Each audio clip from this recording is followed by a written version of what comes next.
السلام عليكم ورحمة الله وبركاته اخواني المتابعين. هذا الفيديو خصوصا لاخواني في تهامة. انا طبعا من تهامة، واليوم سوف اغطي لك الزيارة التي تأتي للشيخ اسماعيل الحضرمي في مديرية الضحية عندنا.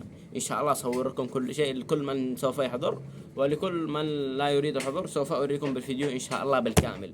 تلقونا في قناتي في اليوتيوب، وسوف انزلها بعض الفيديو في التيك توك. وتحياتي لكم. طبعا يا شباب، هذا أول ما وصلنا عند الشيخ إسماعيل الحضرمي اللي هو مقر موته، مقر القبر حقه. هذا الناس متجمعين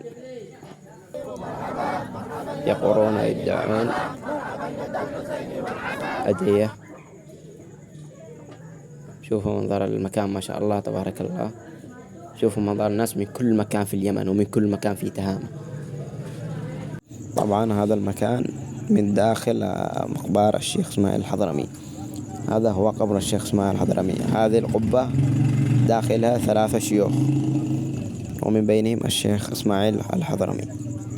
وكذا نكون غطينا لكم زيارة الشيخ إسماعيل الحضرمي بالعصر، وإن شاء الله الليل بنصور لكم كافة الأشياء، بنصور لكم الناس التي يجون من كل مكان من تهامة ومن كل مكان في اليمن بإذن الله. أتمنى من أي يمني أو تهامي يشوف الفيديو يحط الأعمال بلايك. صورت لكم كل شيء في الزيارة، حتى الأولاد اللي كانوا منتظرين الناس يجوا عند الشيخ صورت لكم هنا. وهذا أول ما وصلوا من المسجد ورايحين سنة مقبرة الشيخ إسماعيل الحضرمي. هذول الناس كلهم ما شاء الله، شوفوهم، أكثر من 10,000 شخص. هذا وإحنا في الطريق سنة المقبرة.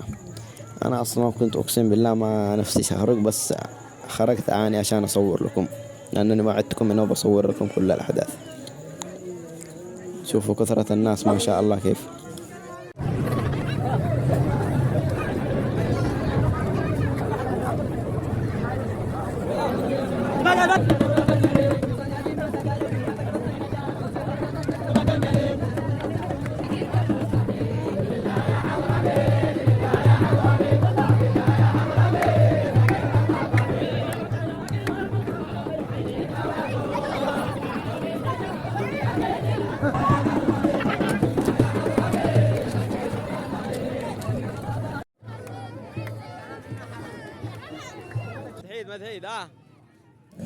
وكذا نكون وصلنا للمكان، القبر الشيخ العلامة إسماعيل الحضرمي.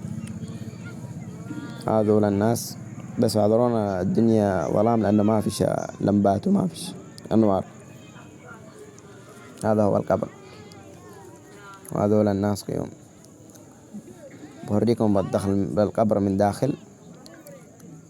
الآن بوريكم الناس كانوا قيوم كثير. هذا القبر من داخل، منه 3 قبور. اللي في النص هو قبر الشيخ إسماعيل الحضرمي.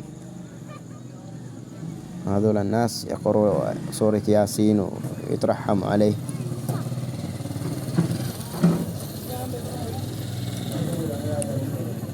هذا هو.